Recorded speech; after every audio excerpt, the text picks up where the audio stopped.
Hello students, कैसे हैं आप सब लोग। उम्मीद करती हूँ सब अच्छे होंगे और स्वस्थ होंगे।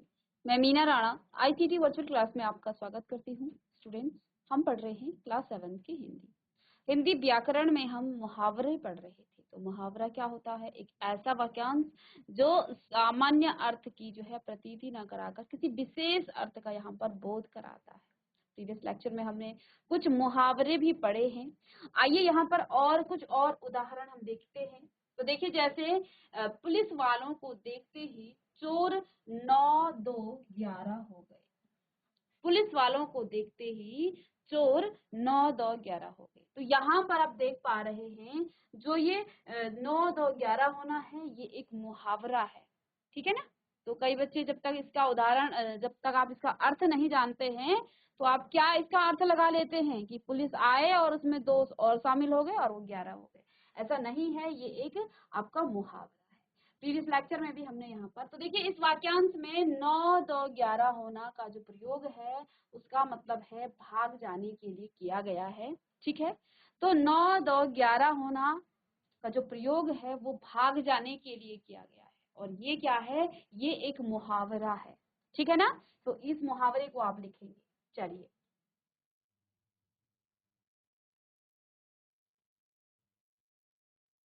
तो ऐसा नहीं है कि पहले चोरों की संख्या 9 थी और पुलिस को देखते ही उनके 2 साथी और आ गए और वो 11 हो गए। इसका अर्थ क्या है? भाग जाने के लिए है कि पुलिस के आते ही चोर क्या हो गए? वहां से भाग गए। ठीक है ना। तो इस मुहावरे का आप यहाँ पर अर्थ लिखेंगे। चलिए, आगे है नेक्स्ट। पहला जो मुहावरा है ये तो हम समझाने के लिए आपको बात बोल रहे थे। नाक भौं सिकोड़ना। ठीक है ना। नाक भौं सिकोड़ना, इसका मतलब क्या है? आपने देखा होगा कि कई बार आपको ऐसा करते हैं ना हम लोग। तो ऐसा क्यों किया जाता है?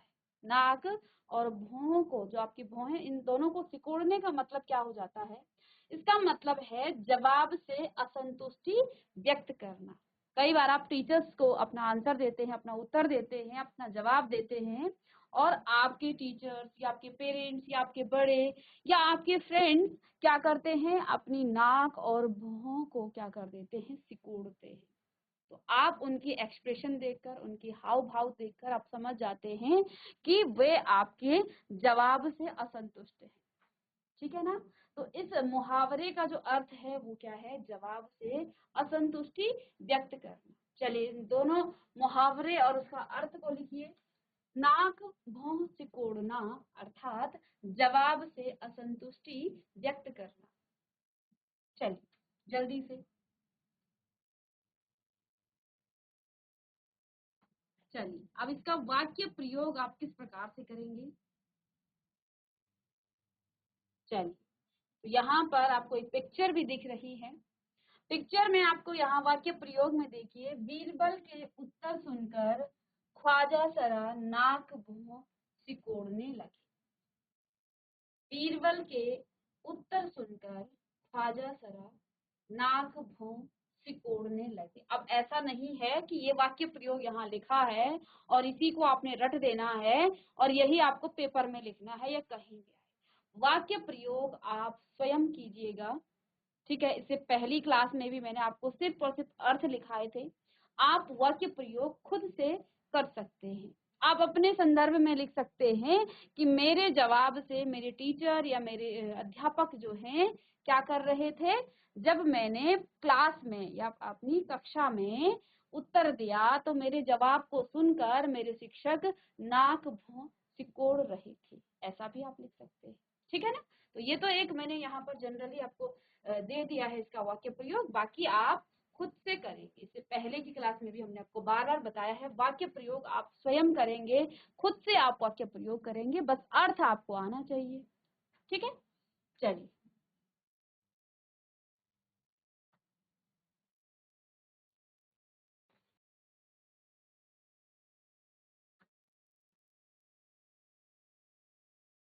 इससे पहले देखिए यहाँ पर ऊंट के मुंह में जीरा।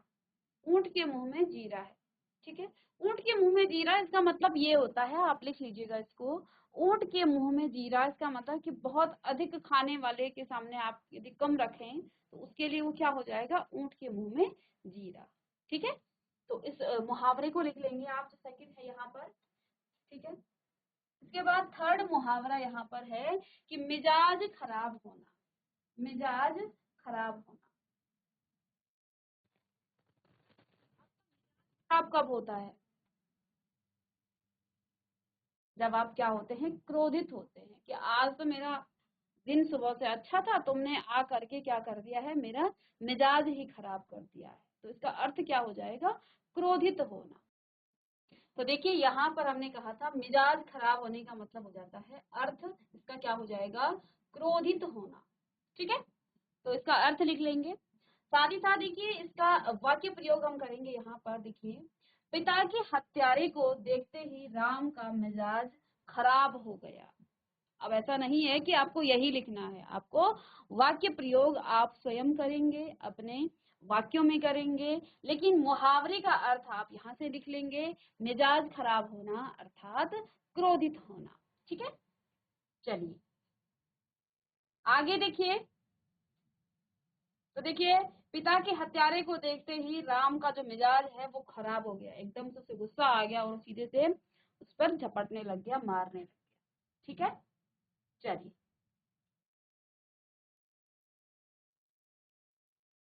9 2 11 होना, इससे पहले हमने आपको समझाया था क्या होगा इसका मतलब, भाग जाना। 9 2 11 होना अर्थात भाग जाना। ठीक है, तो इस मुहावरे का जो अर्थ है वो है भाग जाना। अब इसका वाक्य प्रयोग देखेंगे, क्या हो जाएगा वाक्य प्रयोग। देखिए, वह पैसा लेकर 9 2 11 हो गया। ठीक है, वह पैसा लेकर 9 2 11 हो गया। अब आप इसका वाक्य प्रयोग अपने शब्दों में कर सकते हैं। ऐसा नहीं है कि आपको यही लिखना है कि पुलिस को देखकर चोर 9 2 11 हो गया, या वह पैसा लेके भाग गया 9 2 11 हो गया। ऐसा नहीं है, अर्थ लिखेंगे लेकिन वाक्य प्रयोग आप अपने शब्दों में करेंगे। ठीक है, चलिए, तो वह पैसा लेकर 9 2 11 हो गया। चलिए, लिखना चाहते हैं तो लिख सकते हैं, पैसा लेकर 9 2 11 हो गए। चलिए, ईद का चांद होना। ईद का चांद होना, ईद का चांद होना क्या हो जाता है, बहुत दिनों बाद दिखाई देना। ठीक है, तो बहुत दिनों के बाद दिखाई देना, ईद का चांद होना, और अर्थ इसका क्या हो जाएगा, बहुत दिनों बाद दिखाई देना। ठीक है, चलिए इसका अर्थ लिखेंगे, ईद का चांद होना अर्थात बहुत दिनों बाद दिखाई देना। वाक्य प्रयोग क्या हो जाएगा कि तुम तो दिखाई ही नहीं देते, लगता है कि ईद के चांद हो गए। ठीक है, अब वाक्य प्रयोग जैसा कि मैं आपको बोल रही हूँ बार बार, आप यहाँ से भी कर सकते हैं, लेकिन आप खुद से वाक्य का प्रयोग कर सकते हैं, ईद का चांद होना। ठीक है ना, चलिए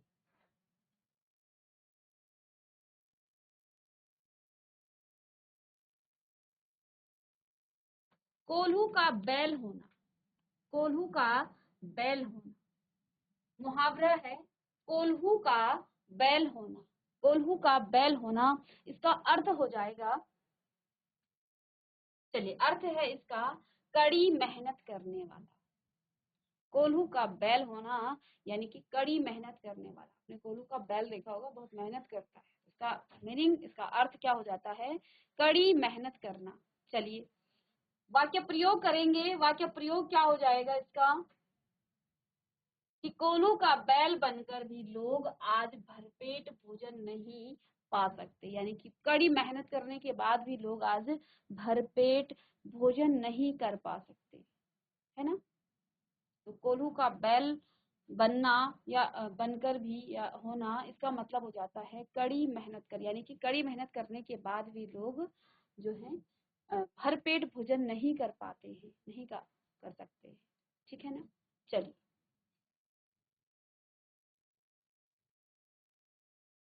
तो यहाँ देखिए, जैसे कि यहाँ पर चित्र में आपको दिख रहा है, ये नवाब बड़े आराम से सोए हुए हैं और ये कड़ी मेहनत करके उनको खींच करके ले जाते हैं और लास्ट में इनको क्या मिल पाता है, इनको भरपेट खाना भी नहीं मिल पाता है।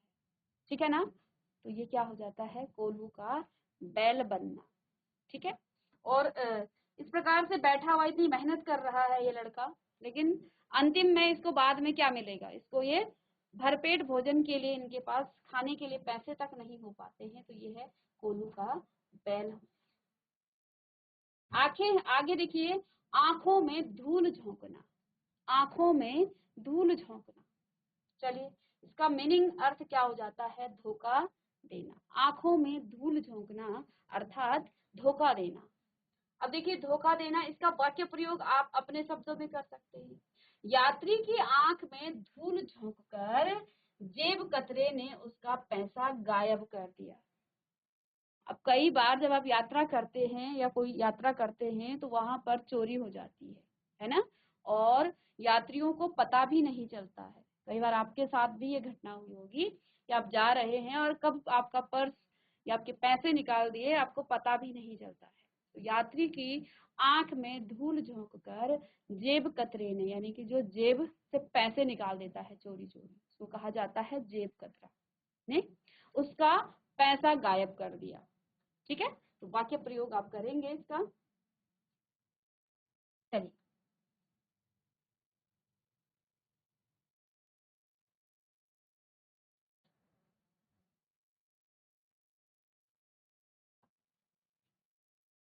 आगे है, कान पर जूं तक न रेंगना, कान पर जूं तक न रेंगना। चलिए, इस मुहावरे का अर्थ क्या हो जाएगा, कान पर जूं तक न रेंगना, यानी कि कुछ असर ना होना। आप कुछ, किसी को कुछ कहे जा रहे हो और उधर से कोई रिस्पॉन्स नहीं मिलता है, कोई आपको जवाब नहीं मिलता है, तो आप क्या कहते हैं, मैं तब से बोला जा रहा हूँ और तुम्हारे तो कान पर जूं तक नहीं रेंग रहा है, यानी कि उस पर तो कुछ असर ही नहीं हो रहा है, वो आपको कोई रिस्पॉन्स नहीं दे रहा है, कोई जवाब नहीं दे रहा है। तो वाक्य प्रयोग क्या हो जाएगा इसका, कि पिताजी ने गौरव को बहुत समझाया किंतु उसके कान पर जूं तक जो है नहीं रेंगा। ठीक है। तो पिताजी ने गौरव को बहुत समझाया किंतु उसके कान पर जूं तक नहीं रेंगी। चलिए,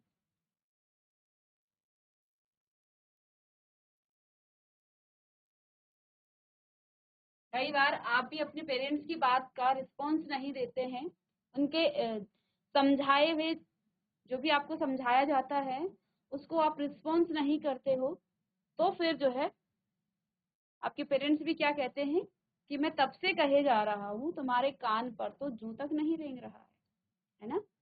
चलिए, के बाद देखिए,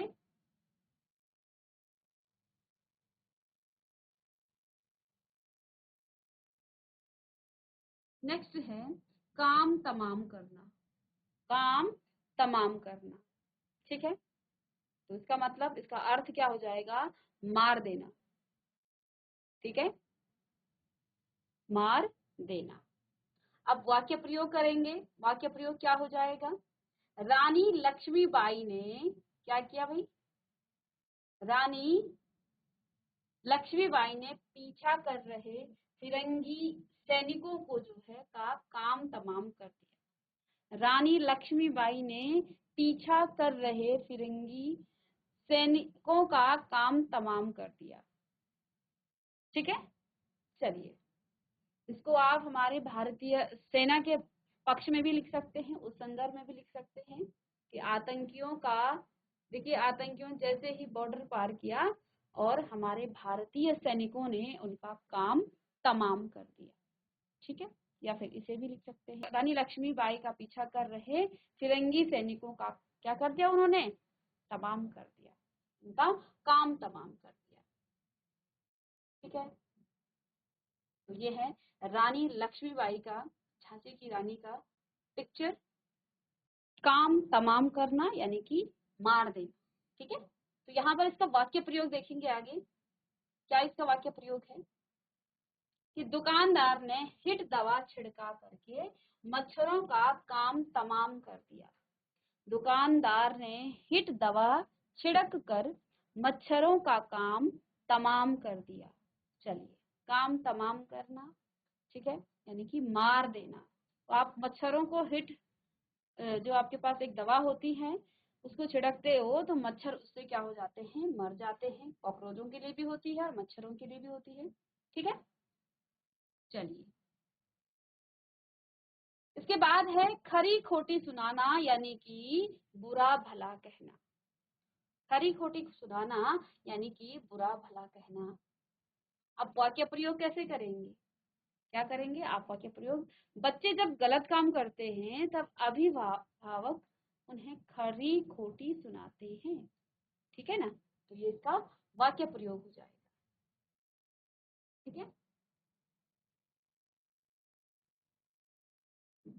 चादर तान कर सोना, इस मुहावरे का अर्थ क्या हो जाएगा?